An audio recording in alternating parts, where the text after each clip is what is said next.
Or would you be a liar? I don't know.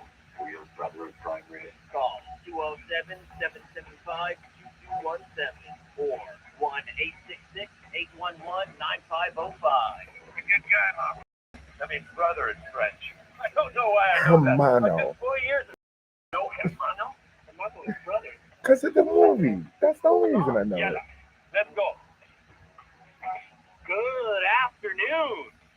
Welcome back to Middays with Mannix and Mannix as we enter the final hour on this Mannix Monday. Jeff and Taylor with you. We'll get back to your phone calls. We'll open up the Joe Bornstein box office later on this hour, too. But right now, it's time to talk a little college football as we do every time this week. We're joined on the line by the host of the Catch Up with Coach podcast, former college football coach Malik Hall joining us. Malik, thanks so much for jumping in after conference championship week. How are you? Hello, hot coffee. What a weekend. I'm telling you, it happened fast, boys. So if you blinked, you might have missed it. I was going to say, and you must be just on cloud nine, Man, listen, just like we talked about, I'm telling you, look, Friday, a week ago, we said, USC is right in position. Caleb Williams is playing out of his mind. All they got to do is take care of business. Someone's going to have the let up. And what happens? They don't take care of business. And the let up happens with TCU, which we talked about. That was the biggest conference championship game that happened because Kansas State they didn't just slip in there because someone lost. They were a formidable opponent. And so, hello, what a weekend. Yeah, what a weekend indeed. And, of course, we did see a couple of those teams that were in position to go to the playoffs lose. One of them still got in anyway, and that was TCU, which I guess is where I'd like to go here next. An overtime loss in that Big 12 championship game against Kansas State, but they still make the field anyway as the number 3 seed here. Number one, what did you see in that Big 12 championship game? What did Kansas State do well in order to finally put a 1 in the loss column for the Horned Frogs? And number two, does that hurt them now going into the tournament? Is their confidence shaken now having to face Michigan? That's man. I gotta tell you guys, like I didn't expect the committee to let TCU in just because of all of the SEC pressure. But kudos for them for getting this right. The other reason I think they get in is if you watch that game, this this Dugan kid, he's just like if you didn't know anything about him because you didn't watch it, you fell in love with his ability to push through injury, his ability to just get him down the field. He just willed himself into it. The fact that they could not get in on the point 0.5 yard line, we're under the 1 yard line. We're at the point 0.5. That speaks to Kansas State's defense. I'm a defensive coach, so I'm not gonna disrespect the defensive effort on that drive because I mean you just knew they're not gonna stop them from getting in on the 1. And they did. And for me, Kansas State, if you look back on it on their first meeting, TCU pulled it out. And TCU has actually been pulling out all of their games, just like we saw against Kansas State, but being on the other end of the L with a W. So kudos to Kansas State for getting it done. But I think it was the effort, the fact that TCU does have a great strength of schedule, and to let two loss Alabama in just didn't feel right. And being that it's only 2 teams undefeated in the country right now, and Michigan is one of them. Yeah, well, and I'll take it there next, because that's why I figured you'd be on cloud nine today. Michigan take care of business. Purdue still, and look, as much as that game was 43-22, I thought Purdue played all right. I thought their quarterback threw for 366. There were some guys on that team that I thought could play for sure. I mean, one of their receivers, 13 receptions, 162. How are we feeling as a Michigan fan or a Michigan fan after that game against Purdue. You win the Big Ten championship, and now the eye is on the real prize, and of course TCU standing in the way down there at State Farm Stadium in Glendale, Arizona, when that game will be played on Saturday, December 31st. December 31st. I'm gonna be in all gold and blue or maize and blue, right? But anyway, like I was on the edge of my seat in the first half because, like I'm gonna tell you, I mean Purdue may not be the team of the teams, but they are always giving Michigan a run for their money. Um, the coach over there has I mean, the quarterback threw for a ton of yards. It came back to us being able, one, McCarthy being able to throw some lasers out there. Like this dude is peaking at the right time, because we haven't seen that from him. But that also speaks to maturing your quarterback in the space where he's comfortable. And then Edwards, with Corn being out, and I think they could have played Corn, but it's like, look, do we want to go in the playoffs with our 1-2 punch, and can we win with our 2 punch? And they did, and for me, it's a quality win. Now it's for the marbles now. It's for everything. And how cool will it be, for us just to be able to say, hey, not only are we in the dance again, or excuse me, the dance, but we could potentially end up battling the Buckeyes again. And that probably has me on more alert than anything. There you go. Of course, the team that's number one is the defending champs, Georgia. I'll be honest, I was a little. I thought LSU played them well for a quarter and a Yeah, half, yeah, maybe.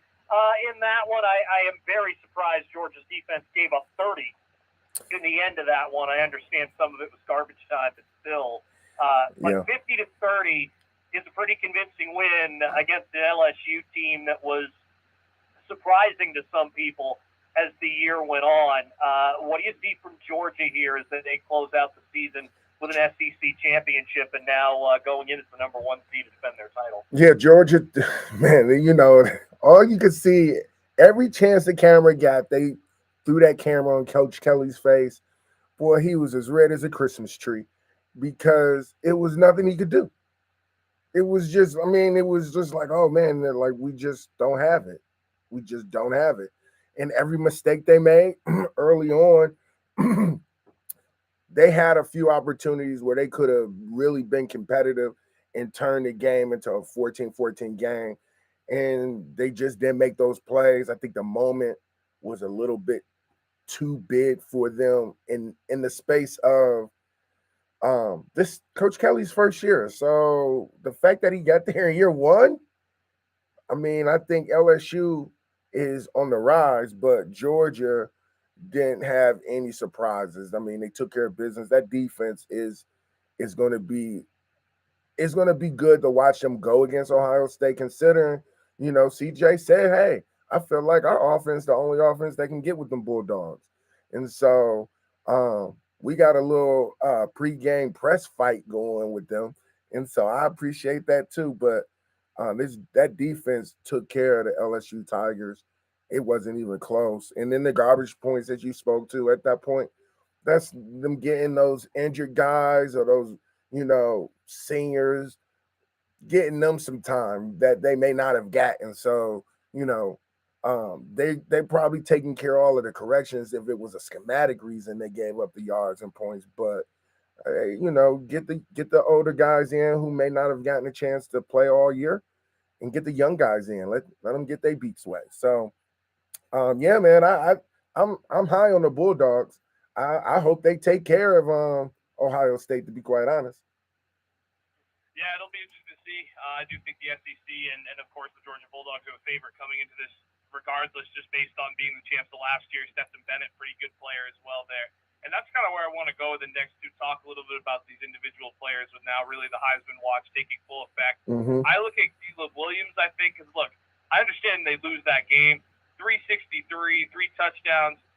The last scoring throw came in the fourth quarter when he was significantly hurt by that injury, because everyone knows the obviously talent. He wouldn't even be playing in the playoffs had they made it, according to the coach after the game with the injury that happened. Right. There's Max Duggan with TCU, LSU, who had, as you mentioned, despite the loss, an incredible effort.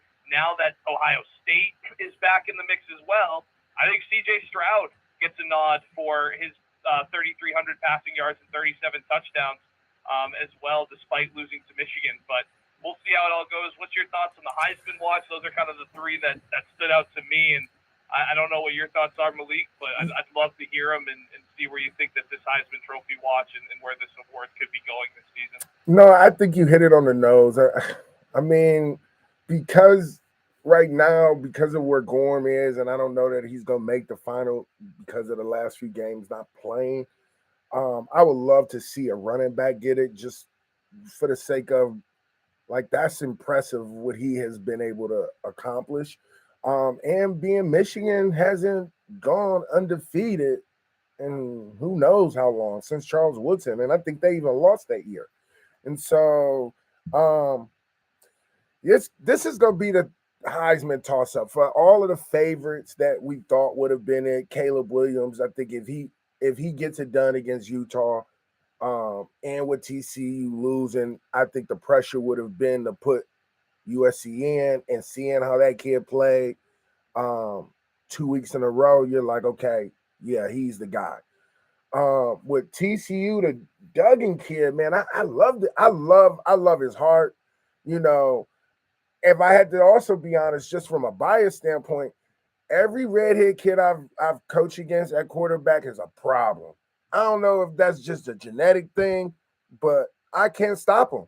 Defensively, they've gotten yards on the ground, gotten yards in the air, and go figure, Andy Dalton's a redhead too. So, like, in my mind, load him up in there and give it to him, because the way this kid is playing with the passion he plays with, I love this kid, man. That's where I'm leaning. CJ Stroud would really have to undress Georgia for me to go in that direction, and I think they have their votes in before that point. But yeah. So yeah, that's what I would go. I would go with the TCU kid if my running back from Michigan doesn't get in. There you go. Interested if you've got any thoughts on some of these other bowl matchups that aren't related to the championship. I know I'm looking at some of these bowl games that look pretty darn enticing. The Orange Bowl, for instance, Tennessee against Clemson. I'm intrigued by the Sugar Bowl, Alabama against Kansas State. I'm kind of intrigued by the Rose Bowl, too, with Utah now as the Pac-12 champ going against Penn State. Anything that's not in the college football playoff that jumps out at you as an intriguing bowl matchup? Right now, I would love, like, all of those matchups you spoke about. I think will be really good. I would love to see OU and Florida State. That's a good one. North Carolina, Oregon will be a good one as well, considering we got two dynamic quarterbacks, two really explosive offenses. That will be good. And, if you're a fashionista, both uniforms are going to be pretty good looking too. And so another game, for whatever it's worth, I'm interested in seeing Notre Dame, South Carolina, because both of those teams peaked late and beat some teams that you thought they were completely on the outs, and they just quietly just kept winning after they took those losses. And then the last, if I can bring to the attention, the FCS playoffs, Holy Cross. I mean, we talked about it a little bit. Holy Cross, UNH, Coach Santos over there, and Holy Cross got it done, guys. I mean, and put it on UNH 35-19. And so as we look at the last New England team standing in the FCS playoffs, Holy Cross, who has to go out to South Dakota State. So kudos to Worcester, the mean streets of Worcester and Holy Cross. Yeah, gotta love it. I will say too, I'm surprised you didn't throw the Citrus Bowl in there too with Purdue and LSU. That one kind of looks a little intriguing. Just after, I'm not gonna lie, Malik. I know because I know you watched the Michigan game close. Yeah, I was extremely impressed with Purdue. I was like, man, Malik wasn't kidding about this game. Watching that in the first half, man, Coach B over there I've known him for a while. He's really good. And the only reason I think they'll be outmatched, to be honest, I think LSU just will have a little. Yeah, SEC, right? Just in right now, what Purdue is missing right now is just some prime players, like some prime time players. Unfortunately, they have a well-rounded nucleus. The quarterback is solid, but they just didn't have anybody who could be a game changer, and LSU does. But I tell you what, how about the Penn State Utah? That's a good one. Oh yeah, You yeah, mentioned really it. good. I'm kind of intrigued by Texas Washington as well Yeah, in the yeah, Alamo Bowl, simply because I think both teams are kind of close to taking that next step to being a real true contender. So I think that could be an interesting. And I thought they were both like inconsistent enough this year where Right. they both showed you, okay, they can beat top teams. I mean, we saw Texas compete with Alabama, right. Washington with Oregon. So you have to wonder, who's going to get the best out of the two teams that showed they could compete with the best of the best, but also showed flashes of just you're not there yet. Right, and unfortunately, the team that like Florida's in a bowl with Oregon State. You would love to say like that's gonna be a good game, but I think Oregon State just is gonna handle Florida, and you will. Better, right? You know what I mean? And here's the other thing, like they're an early bowl. Like Florida is in the early bowl, and so Against what the difference Oregon State is, right? right. So look, man, it's the bowl season is always good because it's doing on and off a vacation. You can sit up, eat, get fat, and just enjoy some football. And it's just about on every channel on any given day. You think about it, oh, it might be a football game on. That's the beauty about bowl season, in my opinion, is that you don't have to really kind of count on the game until it's the game. And you can just see some opponents that may never have matched up before and see some interesting players who may end up in your fantasy leagues for next year. Yeah, well, because I know you got UMass close to your heart. I did a little bit of the UMass Utah watch. UConn obviously making it into a bowl game I saw the them. Beach Bowl against Marshall.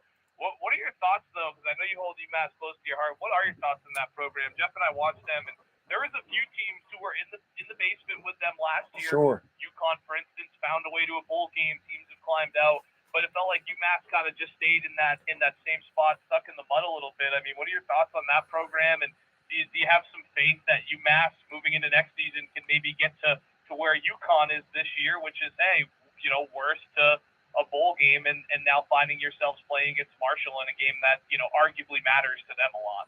Yeah, I think UMass and Coach Brown. I think Coach Brown doing the FBS, the Power 5 tour, and being at Michigan and helping them get that thing on the roll like he did. I think he has just enough experience, not just enough, more than enough experience to put the program back together with some stability, and also look to make a transition from mid-major FCS to the FBS level. It requires it's a 10-year plan in truth. And because we were making that move with the idea that we didn't want to stay in the MAC, and we're buying time until a conference, in my mind, even if it was the ACC for that matter, just finding some alignment in a conference that makes sense, or the AAC. And until then, like, to be independent, I think they'll be able to play some big time teams. Coach Brown get some big time players in there and get some big wins, because Texas A&M, the last loss was to Texas A&M that I watched on TV, and that game, look, if Texas A&M is down, then we're on the come up because that game was a little more competitive than what I thought the alumni base would have thought, and what the odds makers have thought. I think Jimbo, even on the radio, they were talking about firing Jimbo after this game, and he won. So it's one of those situations where, if we can get the funding, we are still working on funding. And once the funding comes all the way through full circle, where we can compete with UConn facilities, yeah, I think we can make it happen. I think UMass is one of those schools where, we waited too long to make the move. We should have made it 10 years prior before we made it. And because of it, in a pandemic and hiring 4 other coaches before getting to Coach Brown. That all matters because style matters. And Coach Brown is an aggressive style.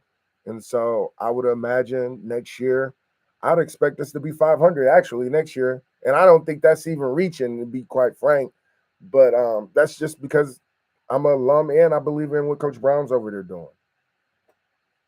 That would definitely be a big jump, and I hope for UMass's sake they make it. And finally, here, of course, we've got one of the big college football traditions out there this weekend. It's the one game that's going to be played at the FBS level, the annual Army Navy game. Always a fun one here. What sorts of things are you expecting? I mean, the pageantry alone is one thing, but what do you expect to see from Army Navy this weekend? You hit it on the nose, man. That pageantry, I that's the one pregame, and every touchdown they score, you like for me because it's Army Navy. I don't have a dog in the race. I like when they both score because it's like, oh, it's just an event, it's an atmosphere. I've gone to one tailgating the Army Navy, and I was like, oh, I unfortunately I didn't make it in. And so yeah, shout out to the cadets. And I also think how to close out the college football season before bowl season with the like this is the America's game right here, if you will, right? Where you get Army and Navy battling it up. But if I had to pick, I would go Army just being that I was able to watch them this year. Well selected as an Army veteran myself. I'll be rooting for Yeah. them too. And I will say real quick because I can't believe that we went over. I totally forgot until just now until seeing Jackson State's name. Deion Sanders Yeah. heading to Power Five, coaching at Colorado. What are your thoughts on You know, Deion I making this come? I took a poll. Everyone's going crazy on it, and I get it. Part of it is Tall task at Colorado. Tall task. oh man, and it's the thought is that where coach's career goes to die? But then you look at Coach Tucker got out of there, and that a little bit was a little bit of I think they knew they wanted him a little bit. Um, but again, look, Coach Prime is go bring lights, okay? And if that is if nothing else to be said, he's gonna bring a light to the program. And then with that light, he has been good at Jackson State and navigating that light into um, primetime players and wins and a coaching staff and funding. I think he had brought a light to the historical black colleges that might not have traditionally been even talked about. And so if he can get to that part in the eyes of the football world, like, you know, I would love them to stay. But here's the question, and I tell every school I had left, I had to leave a player. I would say, look, would you go to this school if they offered you a scholarship? And so I say to you guys, he was probably getting 500K at Jackson. Now he's getting 5 million at Colorado. So some of this is a dollars and cents game, and in that dollars and cents, it makes sense to leave Jackson State and not wait for Florida State University or nothing in the South and go carve out his way in his name. So kudos to Colorado for even for getting it done so fast so they could hit the trail running. All right, Malik Hall is the host of the Catch Up with Coach podcast, also former college football coach. Thanks so much for joining us, Malik. We always enjoy it. As always, keep it local. Keep it local, indeed. We will be right back. It's middays with Mannix and Mannix. All right, so that's the Mannix Brothers at the Mannix Brothers, thebigjab.com. I'm there every Monday at 1, so please check in. And so as I alluded to it, and I closed out one of my shows with it, Coach Prime, he's gone to Colorado. Coach Prime is gonna bring the lights, he's gonna bring players. Like at the end of the day, Coach Prime is gonna be getting it. Like it is what it is. It's make plays prime. And stop putting all them Ohio comments up in my Facebook. You know I'm a Michigan man, so stop playing. One of my former players, Coach My man Jay Doss. What up, bro? Again, okay, so that's it. Look, guys, I'm gonna just be 100 with you, okay?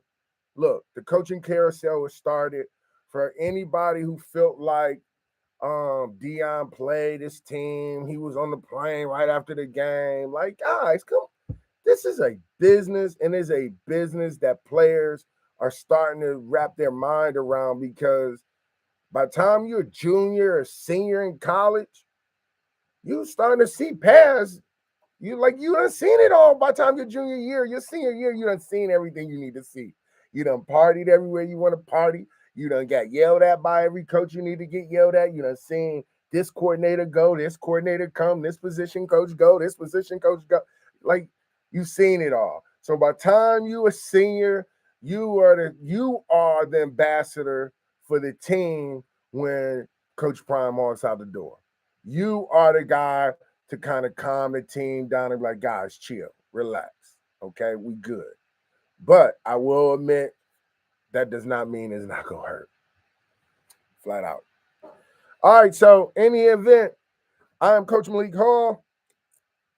This is Catch Up with Coach, and you are caught up. Till next time, peace.